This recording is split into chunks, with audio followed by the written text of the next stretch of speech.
Kur'an kursumuza düzenli devam eden, namaz dualarını öğrenen, vakit namazlarını cemaatle camide kılan öğrencilerimize biz her hafta en az bir etkinlik gerçekleştiriyoruz. Geçen haftaki etkinliğimiz neydi? Ondan önceki hafta sinema etkinliği. Allah'ın elçisi Hazreti Muhammed'in hayatını anlattık. Onu dinledik.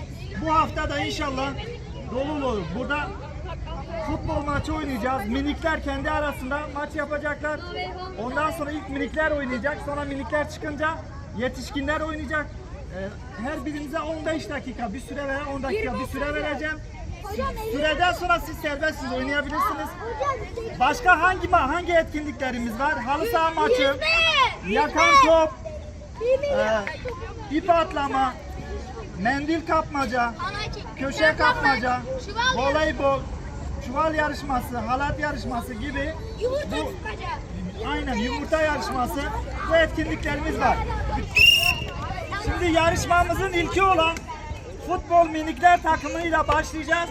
Minikler takımında olanlar şöyle bir adım öne çıksınlar. Minikler öne çıksınlar erkekler. Tamam.